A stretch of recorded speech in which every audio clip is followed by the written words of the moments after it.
45मध्ये कोण कोणाचा गुलाम होता? भारत पण गुलाम होता. बरेच देश साऊथ आफ्रिकन देश त्यांच्या ताब्यात होते, इंग्लंडच्या ताब्यात, फ्रान्सच्या ताब्यात काही देश होते. म्हणजे युरोपचे कंट्रीज होते, युरोपियन कंट्रीज, त्यांनी बऱ्यापैकी दुनिया त्यांच्या ताब्यात करून ठेवलेली. आणि युनायटेड नेशन स्थापन झाल्यामुळे हे जे गुलाम देश होते ना, यांचा खूप मोठा फायदा झाला. कारण युनायटेड नेशन त्यावेळेस काम केले जे गुलाम देश होते ना, त्यांना पारतंत्र्यातून स्वातंत्र्य आणण्याचं खूप मोठं काम युनायटेड नेशन होतं. जेव्हा युनायटेड नेशनची परिषद भरली, बरोबर, त्यामध्ये भारतसुद्धा संस्थापक सदस्य होता. ॲक्च्युली भारत गुलाम होता. कोणाचा गुलाम होता? तर आपण स्वतंत्रता कधी मिळणार आहे आपल्याला? 1947ला भारत स्वतंत्र प्रतिनिधित्व केलेलं होतं. इंग्लंडचं प्रतिनिधित्व केलेलं होतं. भारत दिल्यावर भारत एक गुलाम राष्ट्र होतं. तिथं भारताकडून बाजू मांडण्यात आली आणि बरेच जे गुलाम देश होते ते बाजू मांडल्या. एक डिमांड तिथं प्रस्तावित करण्यात आली की हे गुलाम देश जोपर्यंत यांना स्वतंत्रता देण्यात येणार नाही, त्यांना फ्रीडम देण्यात येणार नाही, तोपर्यंत जगामध्ये शांतता आणू शकत नाही. आज दुसरं युद्ध झालेलं आहे, उद्या उठून तिसरं युद्ध होईल, चौथं युद्ध आणि पुढे कधी नसतो हे सांगतो. एक महत्त्वाचा करार झाला युनायटेड नेशनचा, बरोबर. आणि त्याच्यामुळे पुढे हळूहळू इंग्रजांनी आणि इंग्लंडने पण हे स्वीकारलं की आमच्या ताब्यात जेवढे देश असतील गुलाम देश, त्यांना हळूहळू आम्ही मुक्त करण्याचं काम करतो. 45 नंतर ॲक्च्युअल प्रोसेस सुरू होती की भारताला आझादी द्यायची आहे, स्वतंत्र करायचं आहे. भारताला आता गुलामगिरीतून मुक्त करायचं आहे. ही प्रोसेस सुरू केली आहे ते इंग्लंड पार्लिमेंटकडून. 45मध्ये तुम्ही एक नाव ऐकलेलं असेल. 1945मध्ये भारतामध्ये वेवेल योजना येते. कोणती योजना येते? वेवेल योजना. आणि त्याच्यासोबत एक कॅबिनेट मिशन प्लॅन त्याला म्हणतो आपण. कोणता प्लॅन म्हणतो? Cabinet mission plan. Cabinet mission plan येण्याचं प्रमुख कारण तेच होतं, कारण दुसऱ्या महायुद्धामध्ये इंग्लंडची प्रचंड हानी झालेली होती. युनायटेड नेशन स्थापन झाल्यामुळे किंवा युनियन स्थापनेची चर्चा चालू असल्यामुळे बऱ्याच गोष्टींवर प्रेशर आला. वेवेल भारतात त्यावेळेस, वेवेल एक व्यक्तीचं नाव आहे आणि वेवेल त्यावेळेस भारताचा गव्हर्नर जनरल होता. काय होता? गव्हर्नर. की त्याने भारतामध्ये परत विचार केला की भारतामध्ये आपण म्हणजे ज्या आपलं संविधान बनलेलं आहे ना, त्याची बेस जी तयार केली ना, ती कोणी तयार केली होती? वेवेल. 45-46मध्ये विचार मांडण्यात येतो की भारतामध्ये संविधान तयार केले जाईल आणि सर्व पक्ष त्याला मान्यता पण देतो.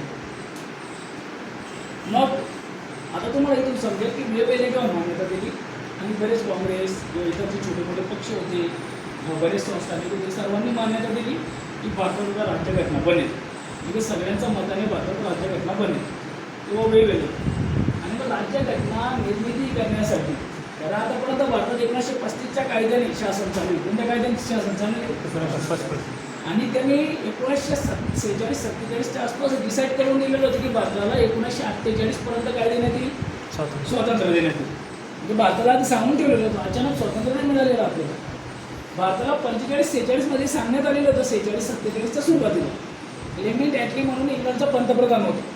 त्यांनी घोषणा करून दिली होती की 1948 बरोबर मार्च-फेब्रुवारी काही डेट असेल त्याच्या आधी भारताला काय करण्यात येईल? स्वतंत्र करण्यात येईल किंवा भारताला इंडिपेंडन्स फ्रीडम देण्यात येईल. हे घोषणा करून दिलेली होती. त्या दृष्टीने भारतात तयारी सुरू झाली. पहिली तयारी होती भारतात, कारण एका देश चालवण्यासाठी तुमच्याकडे काय पाहिजे? कायदा पाहिजे. समजा आपण 47ला स्वतंत्र झालो, बघा मी विचार करा थोडंसं. भारत आझाद कधी झाले पाहिजे? स्वतंत्र 47. भारतामध्ये कायदा होता. संविधान कधी बनलं आहे? संविधान लागू कधी झाले? 1950. समजतं का? बघा 1950पर्यंत भारताला डोमिनियन स्टेट होतं. पूर्ण स्वतंत्र नव्हतं भारत. कारण की जोपर्यंत तुमचा स्वतःचा कायदा होणार नाही, त्या कायद्यानुसार तुमचा देश चालू होणार नाही, परंतु तो देश ॲक्च्युली कोणाच्या ताब्यात होता? 1950पर्यंत आपण बरोबर ऑफिशियली इंग्रजांच्या ताब्यातच होतो. डॉक्युमेंट बरोबर आझाद झालेलं होतं आपण. कारण 1947च्या कायद्याने त्याचे रूल अँड रेग्युलेशन ते चालू होते. कोणत्या कायद्याने चालू होते? जो कायदा आहे ना, कायदा 1935पर्यंत लागू आहे आपल्याला.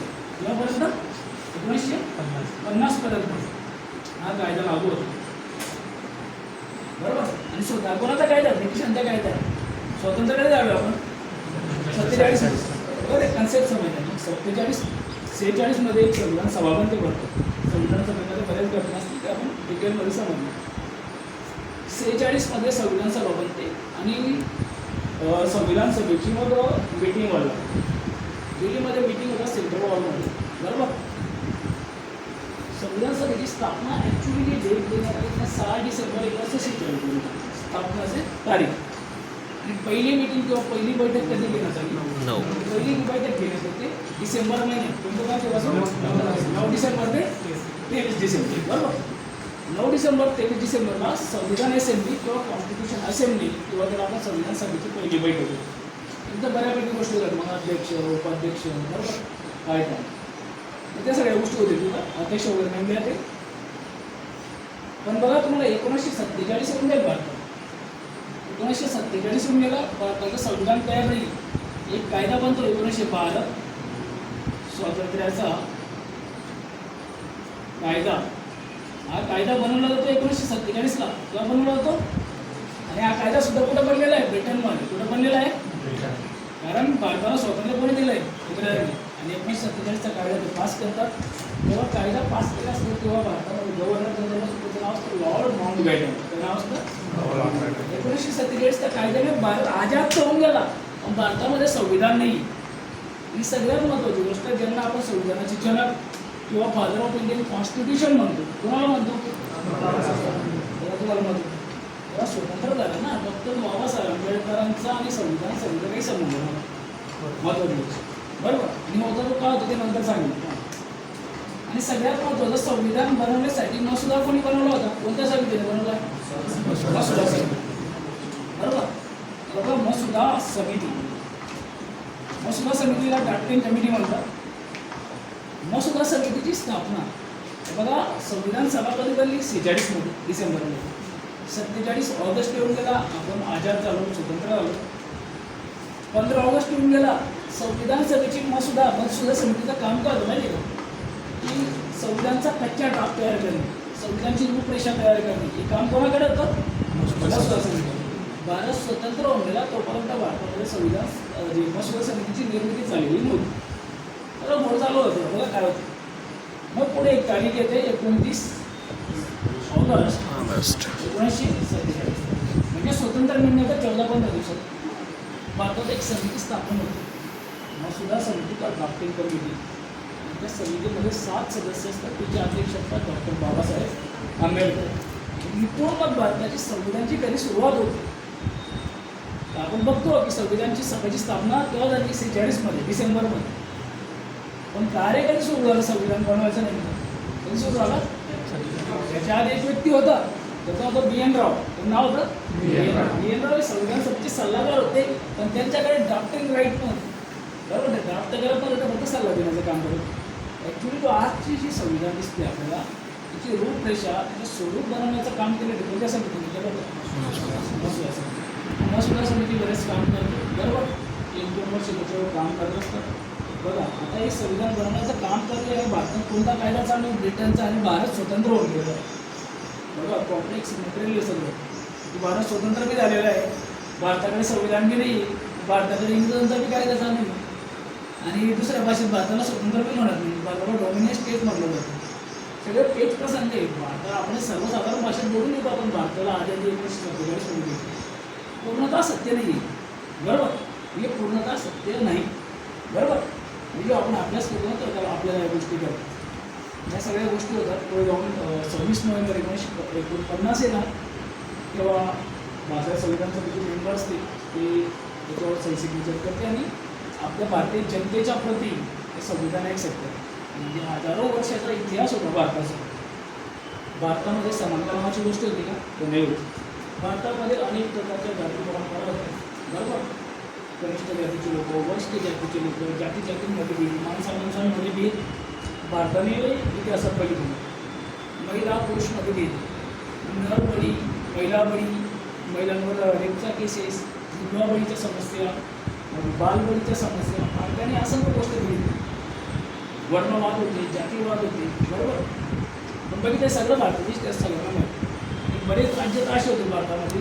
त्या हिस्ट्री जर तुम्ही बघणार तुम्हाला तेव्हा समजा की कॉन्स्टिट्यूशनचं महत्त्व काय आहे. बरोबर. आणि संविधान म्हणजे काय नाही समजलं. संविधान समजण्यासाठी तुम्हाला इंडियन हिस्ट्री बघावं लागेल. त्याला काळी हिस्ट्री म्हणतात, ब्लॅक हिस्ट्री ऑफ इंडिया. जेव्हा तुम्हाला समजेल तेव्हा तुम्हाला समजेल की ब्राईट फ्युचर ऑफ इंडिया कशावर डिपेंड आहे संविधान. कारण तो ब्लॅक हिस्ट्री आणि ब्राईट फ्युचरचा मध्ये एक पुस्तक उघडायचं, पुस्तकाचं नाव आहे संविधान. संविधान एक कायदे दिले आणि ज्या असंख्य ज्या चुकीच्या परंपरा होत्या, पद्धती होत्या, त्या सगळ्या एका क्षणात मोडून टाकल्या. कोणी? राज्यघटनेने. आणि राज्यघटनेचा सगळ्यात महत्त्वाचा एक शब्द याच्यात नोंद करण्यात आला, तो होता समानता. म्हणजे राज्यघटने कशाला बेस होती? समानतेचा बेस. म्हणजे डॉक्टर बाबासाहेबांनी उद्गारलेला सगळ्यात पॉवरफुल शब्द होता, बरोबर. इक्वॅलिटी पाहिजे आम्हाला, की दुनिया जाऊ द्यायची असेल, लोकांना काय करायचं आम्हाला समान.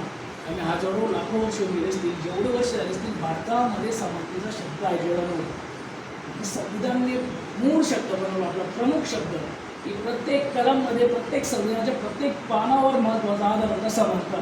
की जे बनवायचे ते समानतेचा अधिकारावर बनवायचे. समानतेचा अर्थ शब्द काय होतो? समानते प्रत्येक नागरिकांमध्ये, महिलांमध्ये, पुरुषांमध्ये समानते, शिक्षणाची समान संधी, नोकरीची समान संधी, भेदभाव कोणावर नाही, अल्पसंख्याक असो, धर्म असो, सगळे समान, सगळे समान राहील. तुम्ही बिफोर इंडिपेंडन्स बघणार स्वतंत्रच्या आधी भारतामध्ये समानता नावाची गोष्ट नव्हती. मतदानाचे अधिकार सगळ्यांना नव्हते, महिलांना तर बरेच अधिकार नव्हते. महिलांना बालविवाह होऊन जायचा, 10 वर्षात लग्न व्हायचं, 12 वर्षी मुलगी विधवा होऊन जायची, पूर्ण आयुष्यभर ती विधवा व्हायची, त्याच्यावर अत्याचार व्हायचे, अशा गोष्टी भारतात घडायच्या. पण भारतीय संविधानाने आज रिमॅरेज ॲक्टचा तुम्हाला कायदा दिलेला आहे.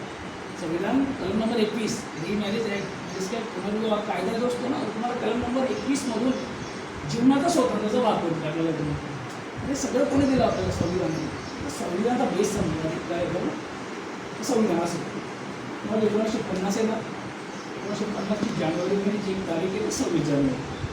26 जानेवारी 1950 हा खरा आपला महत्त्वाचा दिवस आहे, रिपब्लिक डे. कोणता डे आपला? प्रजासत्ताक. प्रजासत्ताकचा त्यांना स्वातंत्र्य दिल्यापेक्षा खूप मोठा अर्थ आहे. समजतंय का? 2 शब्द समोर घेतले, एक स्वातंत्र्य दिन आणि एक प्रजासत्ताक दिन. कोणत्या शब्दावर वेटेज जास्त आहे? प्रजासत्ताकचा खूप मोठा पॉवर आहे. पण आपल्याकडे तरी खूप जास्त महत्त्व स्वातंत्र्य दिन मला देण्यात येतं, कारण आपण इंग्रजांच्या तावडीची सुटली.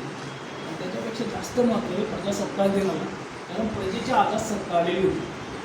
प्रजा म्हणजे काय? तुम्ही आम्ही सगळेजण, भारतातला प्रत्येक नागरिक, प्रत्येक व्यक्ती या भारताची प्रजा आहे. आणि प्रजेची सत्ता, लोकांची सत्ता भारतात आलेली होती, आजपर्यंत भारतात झालेली होती. आणि ते फक्त आलं भारतीय संविधानामध्ये. पुन्हा आपण संविधान समजायचं असतं. संविधानाने काय दिलं आहे असं? संविधान जो आपण ओळखतो, संविधान बोलतो, 26 जानेवारी 1950 पासून भारतात संविधान लागू होणार, राज्यघटना इम्प्लिमेंट होणार आणि त्याच्यानुसार मग आपण एक नवीन भारत बघतो. म्हणजे 26 जानेवारी 1950 जे होईल ना, तर इंग्रजांच्या उठलेलं सोडलेलं जे पण असेल भारत ते सगळं नष्ट होणार, बरोबर. म्हणजे आता इंग्रजांचा पूर्ण अधिकार सांगतो आपला 26 जानेवारी 1950ला, तर त्या दिवसाची पूर्ण भारतीय राज्यघटना लागू होऊन जाते, बरोबर. आणि 26 जानेवारीपासून आतापर्यंत निरंतर भारतामध्ये जे शासन चालू आहे, जे सरकारी व्यवस्था आहे किंवा जी भारताची राजकीय व्यवस्था आहे, ती संविधानावर आधारलेली आहे. हे संविधानाचा बेस. त्याच्यामध्ये बऱ्याच महत्त्वाच्या गोष्टी त्या आधी सांगितली.